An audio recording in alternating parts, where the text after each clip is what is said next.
தவறினால் credit score பாதிப்பும் தீர்வுகளும்.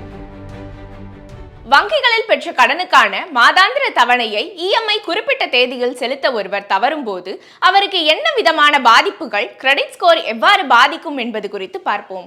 இஎம்ஐ தேதி வரும்போது சேமிப்பு கணக்கில் பணம் இல்லாமல் இஎம்ஐ ஆட்டோ டெபிட் ஆகாது. சில ₹100 குறைவாக இருந்தால் கூட டெபிட் ஆகாது. சில நேரங்களில் ஒவ்வொருவரின் வேலை பளு காரணமாக இஎம்ஐ தேதியை கூட மறந்திருக்கலாம். இது போன்ற பிரச்சனைகளை, சிக்கல்களை ஏராளமான மக்கள் மாதந்தோறும் சந்தித்து வருகிறார்கள் என்பது தெரிந்ததுதான். ஆனால் தாமதமான இஎம்ஐ செலுத்துதல் அல்லது செலுத்தாமல் தவறிவிடுவதால் பாதிப்புகள் உடனடியாக ஏற்படாது. ஆனால் நீண்ட காலத்தில் மோசமான விளைவுகளை ஏற்படுத்தலாம். குறிப்பாக கடனை முழுமையாக செலுத்திய பின் உங்களுடைய கிரெடிட் ஸ்கோர் குறைக்கப்பட்டிருக்கலாம். நான் தான் கடனை செலுத்தி விட்டேனே, எப்படி கிரெடிட் ஸ்கோர் குறைந்தது என்று கேட்பது புரிகிறது. ஆனால் இந்த தண்டனை என்பது ஏற்கனவே உரிய தேதியில் இஎம்ஐ கட்டாமல் இருந்ததால் அதற்குரிய தண்டனையாக கிரெடிட் ஸ்கோர் குறைக்கப்படும். எத்தனை இஎம்ஐ தவற விட்டீர்களோ, தாமதமாக செலுத்த நாட்கள் ஆகியவற்றை கணக்கிட்டு கிரெடிட் ஸ்கோர் குறைக்கப்படும். அது மட்டுமல்லாமல் கிரெடிட் கார்டு மூலம் லோன் வாங்கியவர்கள், வங்கியில் கடன் பெற்றவர்கள் உரிய தேதியில் இஎம்ஐ செலுத்தாமல் இருக்கும் பட்சத்தில் அந்த இஎம்ஐ வட்டிக்கு அபராதம், ஜிஎஸ்டி என இஎம்ஐ தொகையை விட கூடுதலாக செலுத்த வேண்டியிருக்கும். அது மட்டுமல்லாமல் உரிய நேரத்தில் இஎம்ஐ தொகையை செலுத்த தவறும் பட்சத்தில் எதிர்காலத்தில் கடன் பெறும் தகுதியும் குறையும். இஎம்ஐ செலுத்தும் தேதியை ஒரு முறை தவறவிட்டால் கிரெடிட் ஸ்கோர் குறைக்கப்படுமா என்பது வங்கி மேலாளர் எடுக்கும் முடிவாகும். ஒருவேளை நல்ல வாடிக்கையாளராக இருக்கும் பட்சத்தில் இஎம்ஐ செலுத்த மறந்திருக்கலாம். மறுநாள் நினைவுபடுத்தும் பட்சத்தில் உடனடியாக வாடிக்கையாளர் இஎம்ஐ தொகையை செலுத்தினால் கிரெடிட் ஸ்கோர் பாதிக்காது. ஆனால் இஎம்ஐ தேதியை தவறவிட்ட மறுநாளே நாம் இஎம்ஐ பணத்தை செலுத்தும் போது கூட அதற்குரிய காலதாமத கட்டணம் அல்லது அபராத வட்டி, ஜிஎஸ்டி போன்றவற்றை வங்கிகள் விதிக்கும்.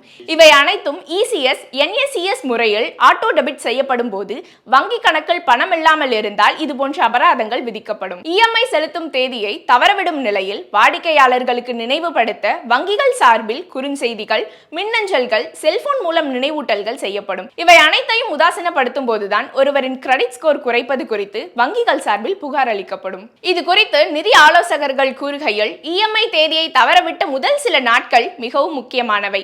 வட்டி அதிகமாவதை தடுக்க தொடக்கத்திலேயே விரைவாக செயல்பட்டு தொகையை செலுத்த வேண்டும் என அறிவுறுத்தியுள்ளனர். வங்கிகளில் பெற்ற கடனுக்கான மாதாந்திர தவணையை முறையாக செலுத்துகிறோமா என்பதுதான் நமது கிரெடிட் ஸ்கோரை நிர்ணயிக்கும் முக்கிய காரணிகளில் ஒன்றாகும். கிரெடிட் பியூரோவில் தாமதமான இஎம்ஐ குறித்து புகார் செய்துவிட்டால் நிச்சயமாக ஒருவரின் கிரெடிட் ஸ்கோர் குறையும். அவரின் எதிர்காலத்தில் கடன் பெறும் தகுதியும் குறையும். இது குறித்து நிதி ஆலோசகர்கள் கூறும்போது, ஒரு இஎம்ஐ செலுத்த தவறினால் கிரெடிட் ஸ்கோர் குறைந்து விடுமா என்று அசட்டையாக மட்டும் வாடிக்கையாளர்கள் இருந்துவிடக்கூடாது. இதனால் உலகம் அழிந்து விடுமா என்றெல்லாம் கேட்கக்கூடாது. ஆனால் தாமதம் மட்டும் செய்யாதீர்கள். ஒரு இஎம்ஐ செலுத்த தவறும் பட்சத்தில் உடனடியாக கிரெடிட் ஸ்கோர் குறையாது. ஆனால் முதல் முறையாக நடக்கும் தவறு உங்கள் கிரெடிட் ஸ்கோரை குறைப்பதற்கான சமிக்ஞையாக அமைந்துவிடும். சில வங்கிகள், நிதி நிறுவனங்கள் வாடிக்கையாளர்களுக்கு 3 முதல் 15 நாட்கள் வரை கருணை காட்டும். அதையும் வாடிக்கையாளர்கள் பயன்படுத்தாத பட்சத்தில் கிரெடிட் பியூரோவிடம் புகார் செய்யப்படும். ஆதலால் வங்கிகளில் கடன் பெற்ற வாடிக்கையாளர்கள் தங்களுக்கு கிடைத்த கருணை காலத்தை சரியாக பயன்படுத்த வேண்டும். இந்த காலகட்டத்தில் இஎம்ஐ தொகை, அபராத வட்டி, தாமத கட்டணத்தை செலுத்திவிட்டால் தப்பிக்கலாம். கிரெடிட் ஸ்கோரில் எந்த பாதிப்பும் ஏற்படாது. அதே நேரம் சரியான நேரத்தில் இஎம்ஐ செலுத்தும் வாடிக்கையாளருக்கு கடனை முழுமையாக செலுத்தும் போது அவரின் கிரெடிட் ஸ்கோரில் 35% உயரவும் வாய்ப்புள்ளது. அதே நேரம் இஎம்ஐ முறையாக செலுத்தாத வாடிக்கையாளருக்கு அவரின் கிரெடிட் ஸ்கோரில் 50 முதல் 100 புள்ளிகள் வரை குறைக்கப்படலாம். இவ்வாறு கிரெடிட் ஸ்கோர் குறைவாக வைத்து அடுத்ததாக புதிய கடன் பெறுவது கடினமாக இருக்கும்.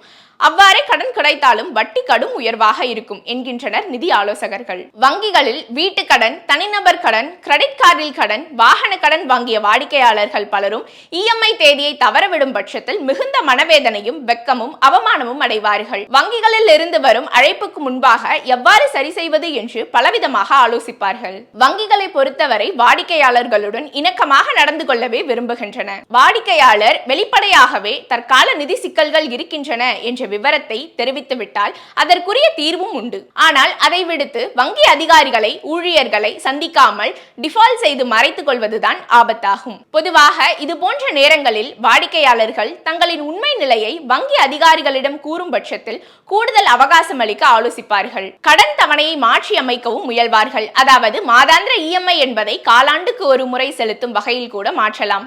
ஆனால் பல இஎம்ஐக்கள் செலுத்தாமல் இருக்கும் பட்சத்தில் வாடிக்கையாளருக்கு இந்த சலுகையை வங்கி வங்கி மேலாளர் செய்வது கடினமாகும். இது போன்ற சூழலில் எளிய தீர்வு என்பது காலாவதியான தொகை முழுவதையும் உடனடியாக செலுத்திவிட்டு வங்கி அதிகாரிகளிடம் எதிர்காலத்தில் இஎம்ஐ செலுத்துவதில் இருக்கும் சிரமங்களை வெளிப்படையாக தெரிவிப்பது உத்தமமாகும். வங்கியில் கடன் பெற்ற எந்த வாடிக்கையாளரும் வேண்டுமென்றே இஎம்ஐ செலுத்த தவறுவதில்லை. அந்த நோக்கமும் இல்லை. வாடிக்கையாளர்கள் சந்திக்கும் இக்கட்டான சூழல், மோசமான காலம், தாமதமாக ஊதியம் வருதல், எதிர்பாரா செலவுகள், ஆட்டோ டெபிட் சில நேரங்களில் முறையாக வேலை செய்யாத பட்சத்தில் பணத்தை எடுத்து செலவிட்டு விடுதல் போன்றவைதான் இஎம்ஐ செலுத்த தவறுதலுக்கான காரணம். இதை தடுக்க வாடிக்கையாளர் தன்னுடைய சேமிப்பு கணக்கில் எப்போதுமே ஒரு தொகையை, அதாவது இஎம்ஐக்கான தொகையை வைத்திருக்க வேண்டும். அப்போதுதான் ஆட்டோ டெபிட் எப்போது சரியானாலும் உடனடியாக இஎம்ஐ எடுக்கப்பட்டுவிடும். மேலும் இஎம்ஐ தேதி வருவதற்கு முன்பே வாடிக்கையாளர் அதை நினைவில் வைக்க ஏதேனும் நினைவூட்டல் தங்களுக்குள் செய்ய வேண்டும்.